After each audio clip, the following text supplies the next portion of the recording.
Hi guys, Paul with Mike. Hey, ManiacsMeat. Good lighting. Here we are. And check out this if you haven't do it. Analog Nightmares, great book. Actually, it's fucking massive. I didn't know it was going to be this big. It's shot on video horror films from 1982 to 1995. You can still get this on eBay for sure for about 30 bucks. Well worth it. It's redunculous. The videos, the catalogs, the backstory, definitely get it. And believe me, I will be purchasing many videos that I find in this book. If I can find them on DVD, VHS, Blu-ray, or Laserdisc, or Beta, by the way, because I can do all of them, I will be purchasing them. But we are doing a DVD Blu-ray combo that we have right now called NIGHTBEAST. NIGHTBEAST. NIGHTBEAST from 1982, a Don Dohler film. And believe me, check out the Beast, Boobs, and Blood Don Dohler documentary. You'll really appreciate it.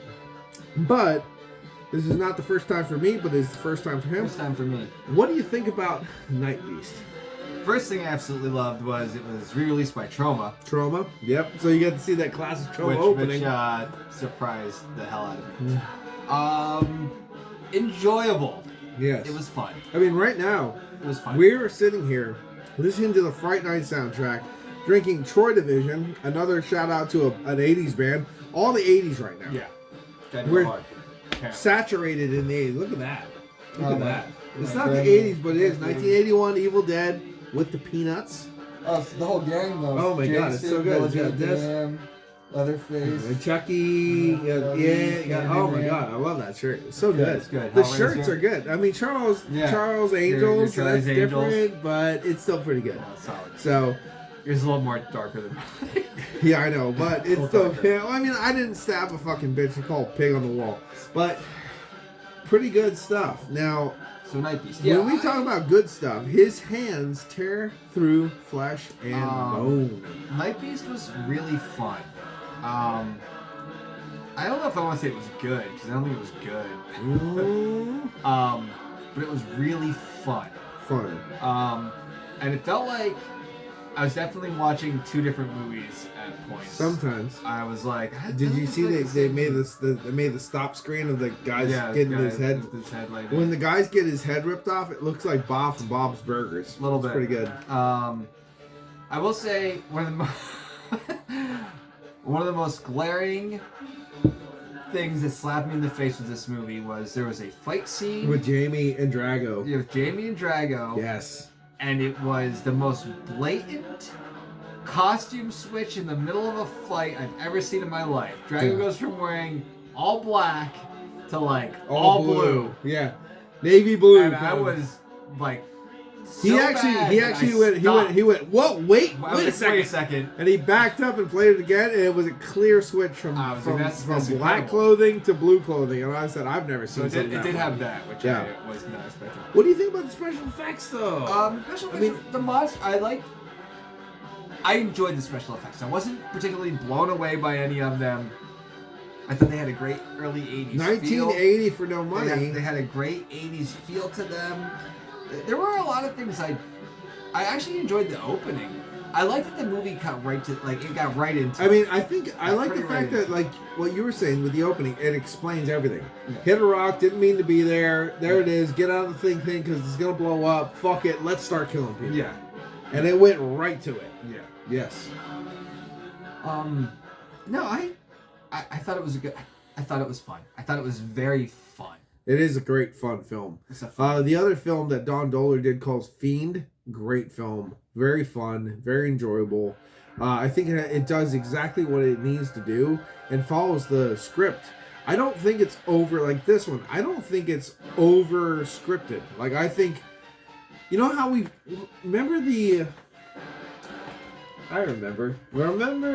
Don't Go Near the Park or whatever we watched. Yeah. And it was like.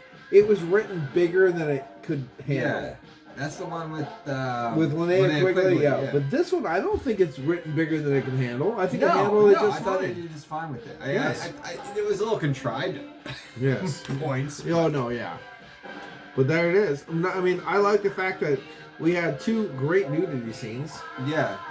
One really unexpected. One unexpected, one perfectly happily. Yeah, like amazing. one kind of made sense, but like there was a whole love interest between the sheriff and the deputy and the one deputy and like female deputy. Yeah, female deputy. Yeah, and it would be different if it was written now, but yeah, geez. yeah.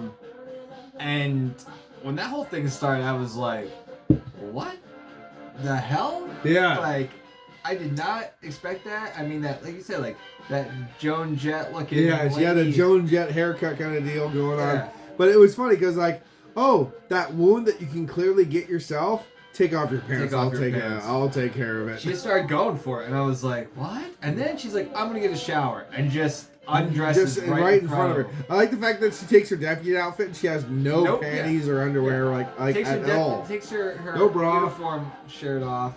No bra. No undershirt. I'm just gonna just undress right in front of you. I'm gonna take a shower. That's cool. You could have did it there, but whatever. I was like, what the? That's how you get to the top, baby. That's how you're the cream of the crop, yo.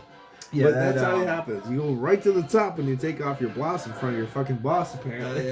That's it. Fries the hell out of me. Yeah, and then she, of course, she came back in her towel going, "How's your leg?" "Oh, it's better now." And she's like, "I better get dressed." And he's like, "Nah, you shouldn't." No, and you then they just totally. And like I said, he looked to me like Norm Macdonald doing the actor looked like Norm Macdonald doing impersonation of Burt Reynolds playing a part with a Bob Ross with a Bob Ross hair. Yeah, exactly. Yeah, it was weird. It was weird. really. But once I saw it, I couldn't unsee. Yeah, exactly. But the girl that Drago strangled to death, Jamie's girlfriend, was super tasty.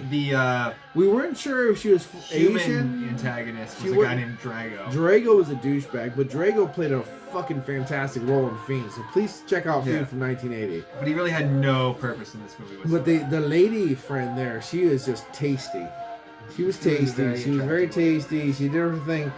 One of these women, and I think it might have been her, was apparently Don Dollars or something, his mom's hairdresser. And they wanted her to do a nude scene, but she said, "I'm not going to ask my mom's hairdresser to do a nude scene." Like, because the one guy's like, "Fuck it, I'll do it." And she said yes. So we got a nude scene in the film. Yeah, it would have had to have been. It would have had to have been Drago's girlfriend, because I imagine the deputy had already she was like an actress. The deputy had a huge role in the film, though. It wasn't a bit part. So, it was a huge role, and then she also did that, you know. But yeah, I think it's probably her too. But I was really happy she did it. But that was good. So overall, we're at the point. We're not going to talk too much about this film because the film speaks for itself. Cult classic. This is a cult classic. Fun watch. Fun watch. Cult classic. God damn. Sci-fi horror flick. It was a great choice. The Blu-ray comes with extra special features, documentaries and stuff. Like, you know, not so much huge documentaries, but like behind the scenes interviews, stuff like that. All cult classics. This is a fucking cult. I saw this years ago. I see it now. It's so goddamn good. It's a great film. It really makes you appreciate underground filmmaking. Don Doller, Don Farmer, William Luxtig, all these great directors making all these low-class films. So good. You know what I enjoy about movies like this? There's something about a film like Night Beast or anything in that vein where I might not rewatch them. Like, if I bought that, I'd watch Night Beast and be like, that was great. And I might not ever watch it again, but I would be really happy that I did watch it and that I had it. But there's something about it, like, it's just... But these films, I'll tell you what, just what I told you, somebody comes over to your house, right? Yeah. All right, yeah. Let's watch this. And you watch it and you go, I can't believe, why don't I watch this every month? Yeah, why don't I watch it? It's one of those films. But you're so happy when someone does pull it and say, can we watch this? Yes, we can. Yes, we can. Yes, we can. And it was one of those. Yeah. So, we have 2 ratings. You know that. You've watched this before. We have an everyday horror fan rating, and then we have a fucking horror fan rating. Yeah. So, everyday crowd, and then an actual horror fan. So, to you, what's your everyday crowd rating? 5. 5's high for an everyday. I would say 5. What's your horror fan rating? 8. 8? 8. I would say everyday, probably a 4. Probably a 4. But horror fan rating, this is definitely in the cult classic area, so you're in the 9 category. I mean, overall. Yeah, it's totally fair. Now, and this is an independent film. This is a low-budget film, 80s trash, good cult classic. You know what it has? I would say this is just as good as Evil Dead, the 1981. You think so? Yeah, in that category, for like, it's the same time period, it's the same, what they're trying to, like, if Evil Dead was sci-fi, it would come out like That's this. fair. Well, you know what? You know what this actually, when I watched this, I got a lot of hints of like low budget critters. Yes, yeah. But I mean, it's one big monster. Yeah, instead of a bunch of little. But it felt very critters like. This is like there's a worse film than this, but with that same vibe called There's Nothing Out There, and I have a copy of that signed by the director, by the way. But that is very, but it's good.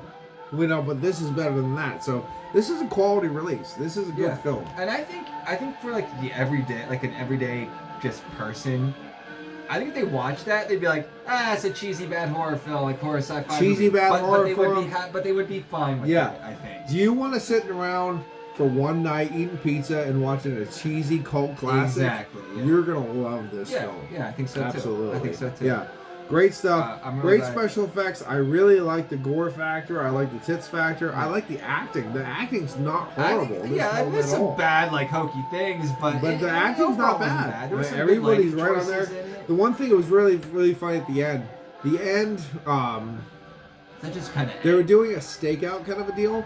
And this one guy just showed up in the stakeout, but we never saw him. Yeah, that was a little weird. And the whole town was supposed to be evacuated. I'm like, wait, why is there another guy? Like, who's the other? Who is this guy? Where did I miss him coming in?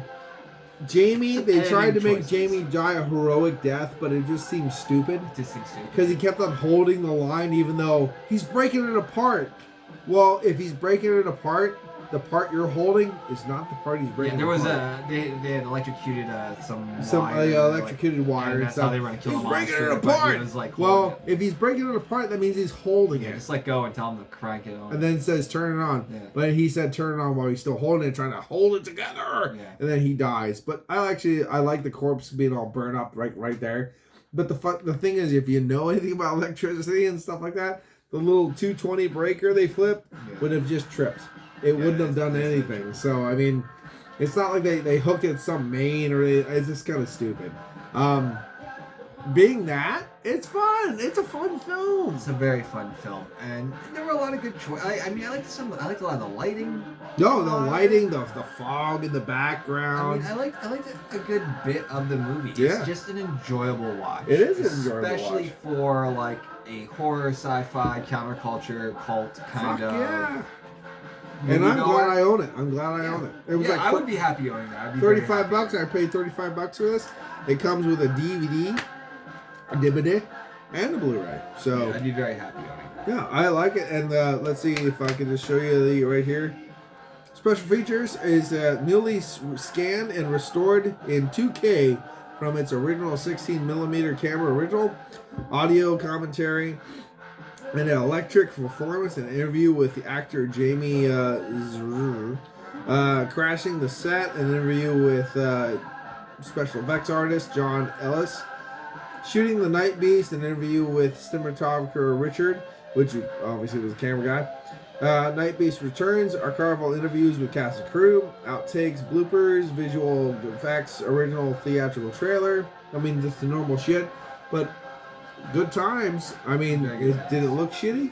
No, it wasn't grainy. It wasn't much look like visually, even effect-wise, that I would have watched it and been like, this was a low budget. Could you imagine sitting with a bunch of friends and stuff in a drive-in and watching this? Yeah, would have been a great time. It would have been great. It would have been great. Absolutely. So that's us reviewing Night Beast from 1982. So check it out. Let us know your thoughts and opinions. And this has been Paul and Mike. ManiacsMeat podcast. Drinking some Shore Division. Listening to from fucking Fright Night. Which actually isn't that bad. Not bad. Cheers. Cheers. Watch that finger. Here it comes. Bye-bye. Woo!